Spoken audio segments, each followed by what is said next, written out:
Olá, estudantes da primeira série, tudo bem com vocês? Sou a professora Arabel e vamos juntos trabalhar nessa aula resolução de exercícios, resolução de problemas com os conceitos de função crescente e decrescente. Isso quer dizer que nós vamos trabalhar com os gráficos também, certo? Então, eles sempre vão nos acompanhar. O gráfico vai sempre acompanhar a função, tá bom? Quero que você saia desta aula sabendo analisar, interpretar e construir gráficos de diferentes funções, porque nós temos ali diferentes trajetórias, diferentes desenhos de gráficos que representam funções diferentes. E cada uma tem a sua representação. É como se fosse a fotografia daquela função.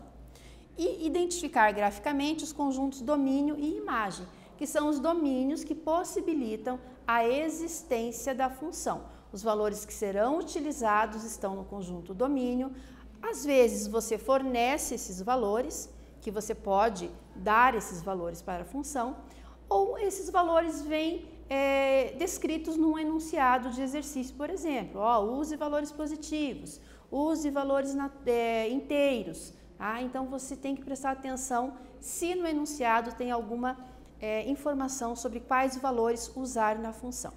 E o conjunto imagem é aquele conjunto de resultados de uma função e ele está contido no conjunto contradomínio, tá? Então, o conjunto contradomínio, ele é o conjunto de chegada e o conjunto imagem é o conjunto de resultados, tá? Que faz com que o conjunto imagem e o conjunto domínio sejam o nosso principal foco de atenção, tá bom? Pensa um pouquinho aí. Você já sabe construir gráficos de uma função, não sabe? Sabe sim. Plano cartesiano, eixo X, eixo Y, valores positivos para a direita e para cima, valores negativos para a esquerda e para baixo. Isso você já está craque. Colocar o pontinho lá, o par ordenado, valor de X, valor de Y. Então, você sabe sim construir o gráfico de uma função. E sabe resolver diferentes situações, problemas envolvendo a função? Aí nós temos que ver do que se trata o assunto. Que valores que eu vou estar podendo colocar para desenrolar a situação que vai aparecer ali no enunciado, tá? Primeiro, antes da gente começar a desenrolar as situações aqui, vamos dar uma relembradinha lá no conceito básico da função. Então, a função f, ela é dada de A para B. A e B são os valores das grandezas que serão envolvidas nesta função, em uma função, porque a função é uma relação de dependência entre valores, tempo e velocidade, por exemplo. Onde o x pertence ao A. Então, os valores de x vão pertencer ao conjunto A, fazendo com que ele seja o conjunto domínio da função aqui. E y pertence ao conjunto B. O conjunto B, ele vai conter as informações de y, que são os valores da nossa imagem. Veja que está separado aqui, ó. Eu tenho o conjunto contradomínio maior e dentro do contradomínio o conjunto imagem, que são os valores que receberam as flechinhas, lá do domínio. Então, isso aqui é lá do comecinho do estudo das funções, tá? Mas é o conceito básico e ele você vai aprimorando conforme você vai estudando as relações aí nas funções, quais são as grandezas, conjunto imagem, a gente mistura com um pouco aí de intervalo numérico e você consegue desenvolver melhor esse conteúdo. Falando nisso, em coisas que você já aprendeu e vamos aplicar agora, o nosso primeiro exercício. Um corpo se movimenta em velocidade constante, de acordo com a fórmula matemática S igual 2t menos 3, em que S indica a posição do corpo em metros, no instante t em segundos. Construa o gráfico de S em função de t e classifique em crescente ou decrescente. Então, o que você precisa destacar desse enunciado na hora que você estiver copiando? A fórmula matemática envolvida, que é aquela fórmulazinha ali do S, Então, aquela é a função. É com ela que você vai trabalhar. Lembra que função é uma caixinha de transformação? Dentro da nossa caixinha tem aquela expressão ali, S igual 2t menos 3. Quais são os valores que nós vamos colocar nessa função? Os valores de t, porque é ele a variável que aparece ali, né, no meio da conta. Lembre que t é o tempo. Será que vale a pena construir uma tabela com valores negativos para tempo? Ou será que vale a pena mais começar do zero? Pense aí direitinho, construa uma tabela de valores, faça as continhas e a gente já corrige o que você fez.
Organizou uma tabela de valores aí? Vai ficar mais fácil para você depois transcrever esses valores para fazer o gráfico, porque ó, construa o gráfico de S.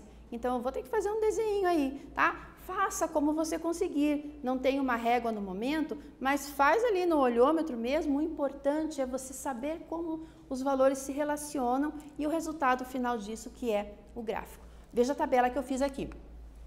Comecei lá com 0 segundos, porque é uma situação, um problema de deslocamento de um corpo. Então, eu vou considerar que o corpo está parado no instante zero, né? No instante 0 segundos, depois 1 segundo o que aconteceu, depois 2 segundos o que aconteceu, 3 segundos, 4 segundos o que aconteceu. Esse corpo ele sofreu um deslocamento a cada segundo. Quem é que vai me dizer como que eu vou calcular esses valores? A relação dada na função. S igual 2 vezes t menos 3. Como é que eu sei que é um vezes ali? Porque não tem nenhum sinal matemático entre o 2 e o t. Então, ali está acontecendo uma multiplicação.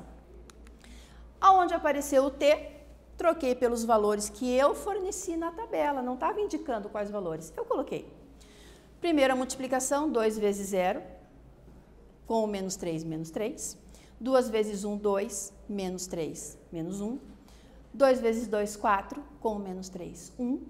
2 vezes 3, 6, com o menos 3, 3. E 2 vezes 4, 8, com o menos 3, 5. Perceba que existe um crescimento nos valores do tempo e também existe um crescimento nos valores da imagem, né? Ih, já dei até o spoiler aqui, ó, no deslocamento. Tá? Que vai ser o conjunto imagem, porque são os valores calculados, os valores estão crescendo. Está vindo lá do menos negativo, ó, e indo para o positivo. O que isso significa? Que a nossa reta, ela é crescente. Ela vem, cada os valores da tabela, ó, quando for 0 é menos 3, quando for 1 é menos 1, quando o x é 2, o y ou o s é 4, quando o tempo é 3, o s, o deslocamento é 3 também, e todos os valores dessa tabela estão aqui mostrados nesse gráfico. Você poderia ter feito uma tabela menor, com 2 ou 3 valores, né, ou uma tabela maior, conforme você queira analisar melhor a situação, tá bom? Aqui mostra, então, o sentido crescente da nossa reta, porque os valores estão subindo de acordo com a mudança do nosso domínio, que é o conjunto do tempo ali, tá bom? Outra possibilidade de você responder a esse enunciado é analisando o coeficiente de t, que é a variável da função.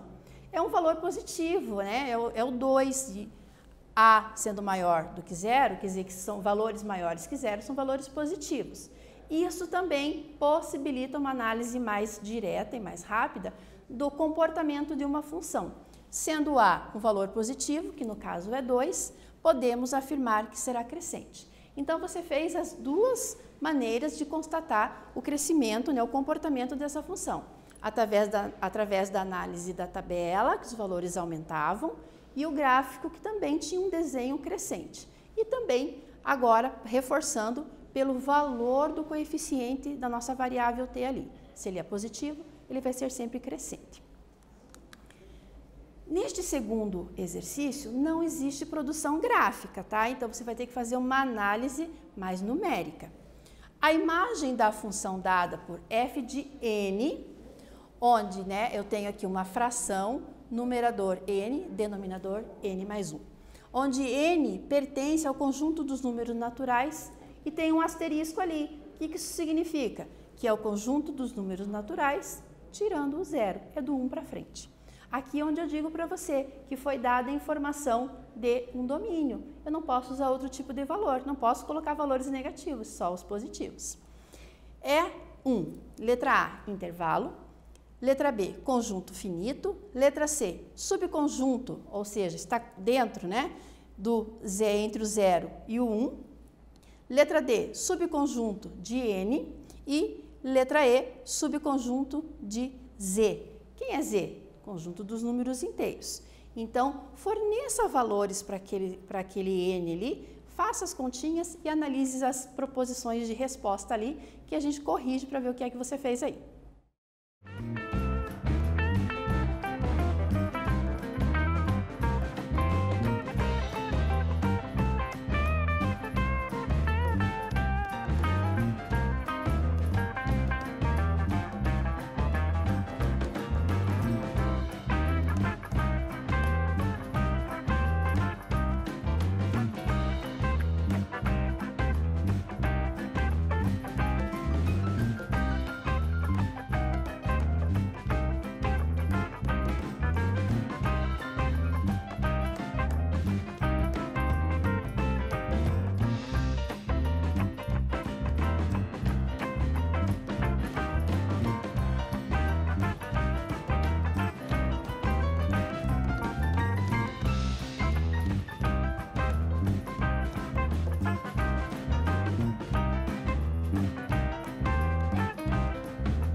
Lembrou de algumas continhas básicas aqui? Primeiro, você vai ter que resolver uma situação, uma fração, que envolve uma função que envolve uma fração. São palavras parecidas, a prof. se enrolou. Você vai precisar resolver uma função que é uma fração. Então, o que eu preciso lembrar de frações? Primeiro, eu não posso ter um denominador igual a zero. Então, eu não vou poder colocar um valor aqui na parte de baixo dessa fração que faça com que ela zere, não é mesmo? Então, menos 1 é um valor que eu não posso colocar. Por isso, e também não posso colocar um valor menos 1, por exemplo, porque me foi pedido só valores positivos e a partir do número 1. Tá? Então, alguns valores você não vai poder usar por conta disso.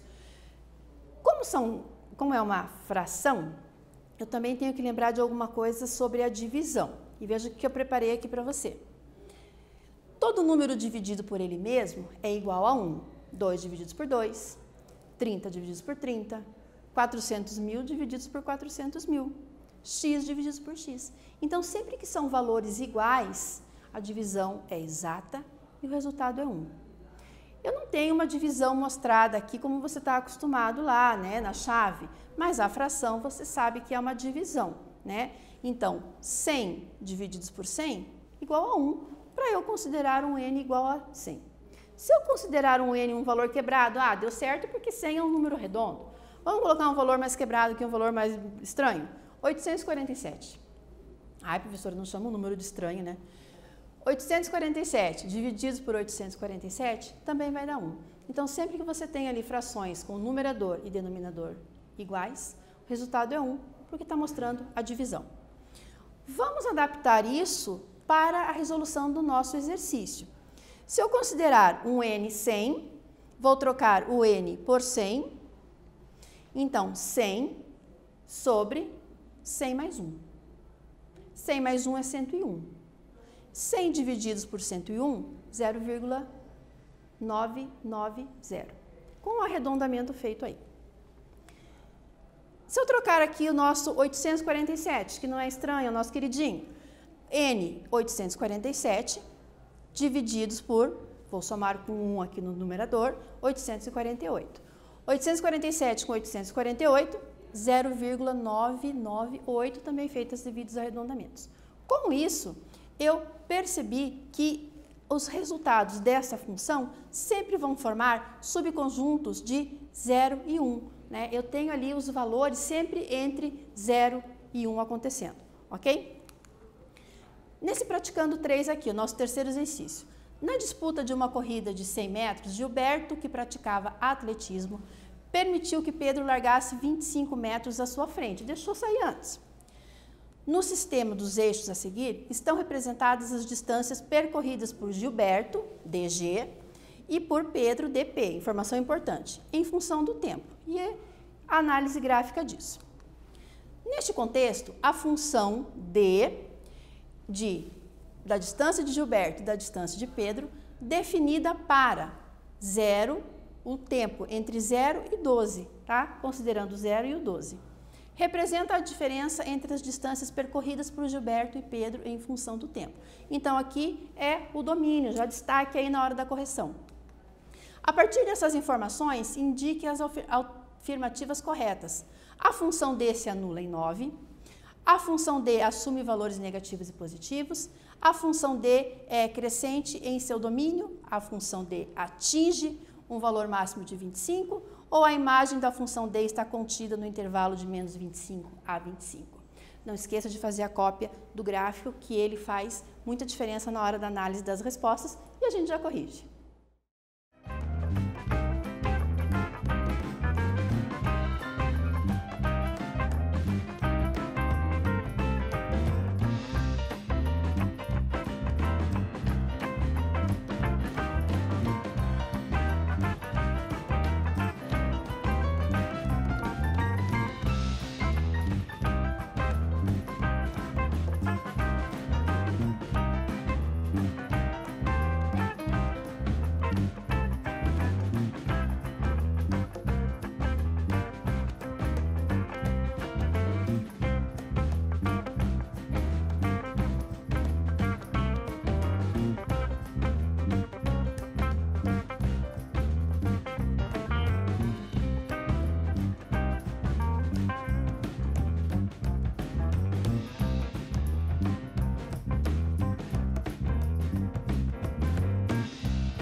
Vamos analisar as alternativas de resposta aqui para encontrar as verdadeiras.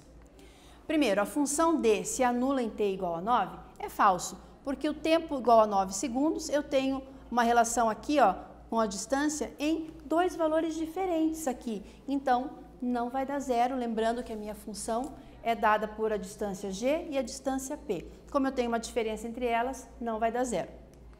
A função d assume valores negativos e positivos? Sim. Pegando aqui ó, um d com um tempo zero, eu tenho que o dg é zero e o dp é 25. 0 menos 25, valores positivos e negativos. Verdadeiro. Então, a primeira é falsa, a segunda é verdadeira. Terceira, a função d é crescente em seu domínio. Lembra que ela é definida entre o 0 e o 12? Então, entre o 0 e o 12, eu só tenho desenhos, né, das retas ali, uma trajetória crescente das duas informações. Verdadeira. 4. A função d atinge o valor máximo de 25? Ela é falsa. Isso você vai enxergar lá no gráfico, porque o momento maior aqui é 12 segundos. E em 12 segundos eu tenho um valor 100 para o DG, para o Gilberto, e eu tenho um valor maior do que 75 para o Paulo. Ou seja, 100 menos qualquer valor maior que 75 vai dar um valor menor que 25. Por exemplo, eu tenho que para um D igual a 12, supondo que esse DP aqui seja 76, o valor máximo alcançado seria 24 e não 25, tá ok? Alternativa 5.